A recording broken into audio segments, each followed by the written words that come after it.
Olá pessoal, o programa Mais Cidadão está de volta. É uma alegria ter vocês de novo junto com a gente. Nós estamos tendo a honra de receber aqui o Dr. José Nunes Filho. Ele que é o diretor do Centro das Indústrias do Estado de São Paulo, Regional Campinas. Tem 500 indústrias que pertencem à Ciesp dessa regional. Nós estávamos perguntando sobre as coisas da pandemia, os problemas causados pela pandemia para as empresas. Eu queria lhe perguntar, Nunes, como é que está a posição da Ciesp em relação ao problema? O que ela fez e que alento ela pode dar para os seus associados a partir desse momento? Embora tudo tenha acontecido de uma forma extremamente complicada para toda a cadeia econômica do Brasil. O Ciesp não parou, ele continua operando e prestando todos os serviços para a indústria em todas as áreas, certificado digital, certificado de origem, todos os seus, fazemos os cursos todos online, os cursos que nós fazíamos, o atendimento é normal. Estamos trabalhando junto ao governo federal com o nosso presidente Paulo Scaff para conseguir crédito, para conseguir prorrogação de pagamento de impostos e tudo que é possível, manutenção, mudanças da lei trabalhista para poder manter os empregos, para que a gente não crie um problema social ainda maior nesse país. Então tudo isso está sendo feito, nós não paramos, estamos trabalhando muito. E temos reuniões agora do Estado todo com o nosso presidente quinzenalmente, Sim. Sempre com alguma autoridade do governo, com o presidente da República, esteve presente 2 vezes nessas reuniões, o ministro Paulo Guedes está em todas as reuniões, o presidente do BNDES já esteve lá conosco, do Banco do Brasil. Perfeito. Então, temos feito um trabalho muito forte para conseguir que o governo ampare o trabalhador e as empresas nesse momento difícil. Perfeito. O que vocês acharam do auxílio emergencial? Você sabe que o auxílio emergencial é aquele que foi dado de R$600 por mês durante 3 meses e agora em etapa de prorrogação para as pessoas que eram autônomos e que não tinham carteira assinada e que perante essa situação toda passaram a não poder mais exercer suas atividades. Como é que vocês viram esse apoio? Em função do estado de calamidade, o governo pôde ultrapassar o teto de gastos públicos para fazer essa ajuda emergencial, que era necessária, já que o número de desassistidos é muito grande, muita gente que não é seletizada, não tem carteira assinada e que de uma hora para outra ficou sem meios de se alimentar. Perfeito. Então isso era fundamental. E além disso, esse dinheiro voltou para a economia e deu um fôlego para a economia, porque voltou a circular. Todos esses bilhões de reais que foram distribuídos, eles foram aplicados nas atividades produtivas, no consumo de bens essenciais. E isso fez com que a economia girasse um pouco e tivesse um alento agora em junho e julho muito, muito interessante. Bom, em relação às empresas, claro que esse auxílio emergencial foi dado para as pessoas que estavam em situação vulnerável. Mas as empresas ficaram também numa situação vulnerável porque não podiam produzir, se produzissem não tinham para quem vender, porque as lojas estavam fechadas, shoppings fechados e assim por diante. A área têxtil, por exemplo, com grandes prejuízos, né? Mas de uma forma geral, se esse auxílio foi dado para as pessoas, tinha que ser dado para as indústrias também. As empresas de pequeno, médio e as microempresas, elas tiveram um alento do governo federal dizendo vai sair o dinheiro do BNDES e tal, e vai ter uma carência alta, um tempo de pagamento bastante grande, juro baixo, etc. De repente, eu vejo muitas empresas que tentaram esses recursos e não conseguiram, porque as exigências dos bancos em relação às garantias são muito grandes. E ainda se criou esse fundo garantidor, mas também não alterou muita coisa nesse processo. Tem muitas empresas ainda fora disso e estão precisando dos recursos para capital de giro. Como é que você está vendo essa situação? Bom, os recursos saíram, é claro que é muito burocratizado, porque todo mundo sabe a história do que aconteceu com o BNDES, todo aquele dinheiro que foi investido em outros países ao invés de ser investido aqui. Então, o Tribunal de Contas controla muito, então é muito burocratizado dar o start nesse sistema. E o BNDES não tem agência, ele depende dos agentes financeiros, dos bancos comerciais para distribuir esse dinheiro. Existia o primeiro problema que existia era da CND estar negativada. Então, isso foi suspenso. Quem tem débitos com o governo federal, com o governo estadual, podia ter acesso a esses recursos. Isso foi uma primeira medida que nós brigamos muito lá em Brasília para que isso saísse. E a segunda eram as garantias. Então, o Banco Central criou o Fundo Garantidor de Investimento, o FGI, e que deu essas garantias e facilitou que as pessoas conseguissem ter acesso a esse crédito. É muita gente precisando de dinheiro e o dinheiro não é tanto. Então, muitos ficaram desassistidos ainda, mas muitos conseguiram chegar a ter acesso a esses recursos. Muitos.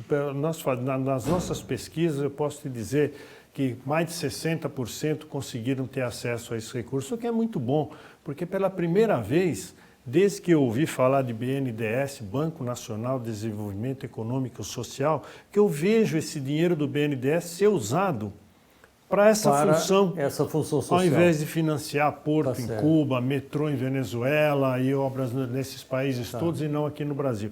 Então, pela primeira vez, embora com muita dificuldade, nós acompanhamos isso no dia a dia, nas conversas lá com o presidente do BNDES, com os presidentes dos bancos particulares e dos bancos estatais, as dificuldades para operacionalizar uma coisa dessa. É muito difícil. E a gente sabe que muitos desses recursos também, como os recursos do que foram distribuídos para o trabalhador, foram para mãos erradas. Sim. Mas são coisas que não tem como, por mais que você controle, elas acontecem. Bom, para isso existe uma legislação e punição para essas coisas, né? E você falou em pesquisa junto aos seus associados. Eu queria saber, neste momento, o que eles estão pensando. Se eles estão dizendo, não, conta comigo, nós vamos para frente, nós vamos superar tudo, ou então a situação está tão difícil que muitas empresas vão fechar suas portas. O resultado dessa pesquisa pode nos alentar em relação ao futuro ou nos deixa mais preocupados? Não, acho que de qualquer forma não há desalento. A esperança existe. A economia é uma economia em recuperação, nós não tivemos um problema econômico nesse país, tivemos um problema de saúde, um problema sanitário. Então a economia vai bem, nós temos taxa de juros baixas, inflação baixa, nós temos tudo pronto, estamos trabalhando as reformas, vão ser retomadas, a reforma tributária vai ser retomada agora, já fizemos reforma trabalhista, já fizemos reforma de previdência, já estabelecemos teto de gasto público. Então, uma série de medidas para melhorar a situação desse país foram tomadas. Sim. Então, o país vem no ritmo de recuperação. E a hora que isso retomar vai ser muito forte. Porque com uma taxa de juros hoje Selic de 2,25, com uma inflação esperada para esse ano de 1,72, não há o que fazer com o dinheiro. Não tem mais como ficar vivendo de dinheiro emprestado a banco ou em fundo fixo ou no que seja. Tem que aplicar na atividade produtiva. É o que vai dar mais rentabilidade. Então, nós vamos ter muita entrada de capital. Como vai entrar muito capital estrangeiro, o Brasil é um dos 3 países que mais recebe capital estrangeiro no mundo e vai aumentar muito mais. Perfeito. Me fala uma coisa, em relação aos impostos, a gente sabe que a parte dos impostos municipais, estaduais, federais, incide muito na produção. E eu queria saber, em relação às empresas sediadas aqui na nossa região, se há uma reclamação em relação aos impostos, o que é possível fazer para minorar esses problemas, para que as empresas possam produzir mais barato, para as pessoas terem um acesso maior a essa produção. A reclamação aqui em Campinas é grande de todo o setor industrial, reclama muito dos custos, principalmente IPTU, aqui ISS, mas principalmente IPTU é dramático. Muitas empresas estão indo embora de Campinas por isso, ou deixam de vir para cá. Até nessa situação hoje de pandemia, quem tem área de galpão, sofrendo muito mais, porque não houve uma prorrogação de pagamento desses impostos, e isso está incidindo sobre o capital de giro da empresa, sobre a sobrevivência dela, porque é realmente muito caro. Então, acho claro que a gente nos coloca nesse assunto de forma irresponsável. A gente sabe que o município precisa de arrecadação para pagar as suas obrigações e tudo mais, desde pessoal até os insumos, o custeio da máquina pública e tudo. É claro também que a gente precisa baixar ao máximo os custos da máquina pública para que então você possa dizer os impostos que eu estou cobrando são absolutamente necessários, porque eu já fiz a minha parte, eu já enxuguei ao máximo, né?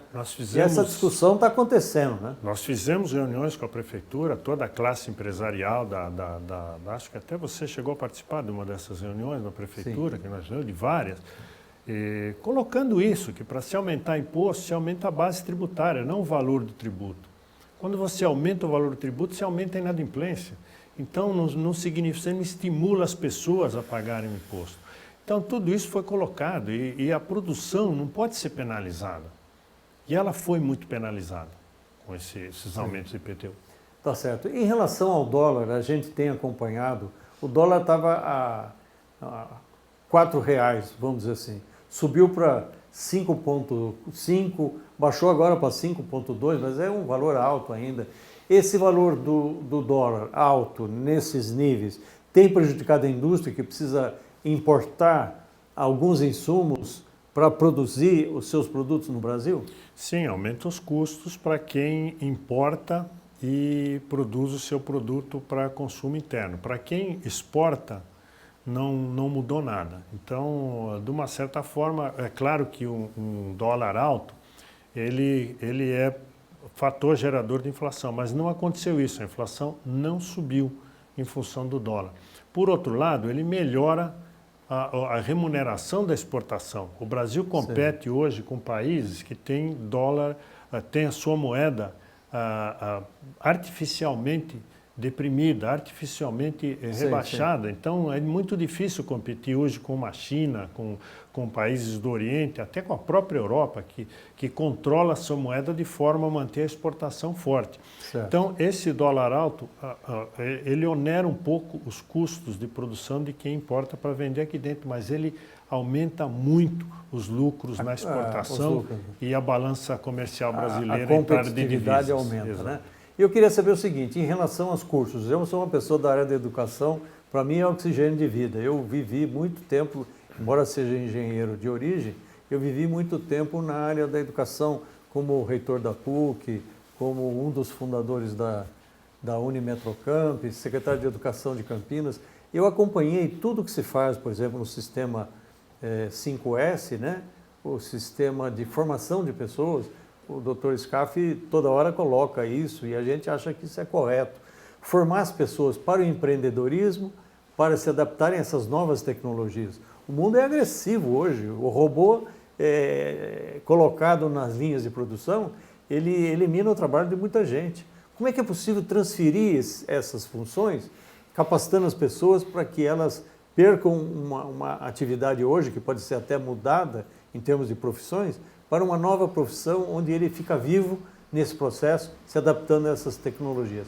O que o sistema Fiesp-Ciesp tem feito sobre isso? Eu acho que a educação é tudo. Eu também sou oriundo da área de educação. Eu me formei na Universidade de São Paulo, sou médico veterinário e iniciei minha carreira como professor universitário e pesquisador dentro da universidade. Então, eu tenho também um carinho especial pela educação. Faço parte de 2 conselhos da Unicamp e de um da PUC. E tenho uma ligação muito forte com a área acadêmica até hoje. E eu acho que hoje o que o Brasil precisa acordar para um processo de educação novo que tem que ser implantado com muita rapidez no Brasil, que é o ensino técnico. Não só na área de curso médio, como de curso superior com as faculdades de tecnologia, que são faculdades que o aluno fica 2 anos lá, sai com um diploma, com uma especialização e ele arruma o emprego dele na hora porque ele é especialista naquele assunto. Tá certo. O ensino universalista é bom, mas hoje o Brasil precisa muito de ensino técnico. Isso nós fazemos através das escolas do Senai. há muito tempo, não só na área de ensino técnico, ensino médio técnico, mas na área de faculdades de tecnologia. Perfeito. Aqui em Campinas. E tem o sistema FATEC também, que é espetacular, né? O governo do estado tem, através da Secretaria de Ciência e Tecnologia, tem uma missão muito forte nessa direção. E agora a gente tem um projeto aqui, que é um projeto novo, inovador, que é a Fazenda Argentina, aqui do lado da Unicamp. A Unicamp é uma das líderes desse processo. Cria ali uma área onde se discute novas tecnologias, cidades inteligentes e também o desenvolvimento sustentável para que as próximas gerações possam usufruir daquilo que essa geração acabou criando, né? A Unicamp participa, a PUC de Campinas também, outras universidades, a Ciesp participa também, e esse é um projeto que nos anima muito. O reitor da Unicamp está animado também, internacionalmente já se arrumaram aí $1 milhão para o projeto ser implantado. Eu estou muito animado com isso aí também, acho que Campinas tem que ter um compromisso com a continuidade desse processo. O senhor participa naturalmente e deve estar animado com isso. Eu participei da primeira reunião do projeto dessa cidade do futuro, dessa cidade tecnológica, que a Unicamp comprou a Fazenda Argentina e resolveu dedicar ela a isso, a criar ali um ambiente de tecnologia para as startups, para os institutos de pesquisa, mas que funcione como uma cidade, com várias entidades ligadas à tecnologia. Seria realmente nós usarmos esse nosso potencial de tecnologia e inovação para criar o nosso Vale do Silício aqui em Campinas. Tá certo. Bom, pessoal, eu queria agradecer a vocês pela participação, foi espetacular, programa Mais Cidadão de Volta. Nós ficamos nessa pandemia um pouco longe, tivemos que reproduzir alguns programas anteriores, mas hoje, na abertura, tivemos a honra de ter o Dr. José Nunes Filho, ele que é o diretor titular da Ciesp aqui de toda a região. Queria agradecer a você, aos telespectadores, a todo mundo que está conosco. Muito obrigado pela sua participação, que só honrou o nosso programa. E vai para os anais desse programa como uma das entrevistas mais importantes. Obrigado, José Nunes. Obrigado, professor. Eu que lhe agradeço. Foi uma honra, um prazer revê-lo e obrigado a todos. Um abraço aí, pessoal. Muito obrigado.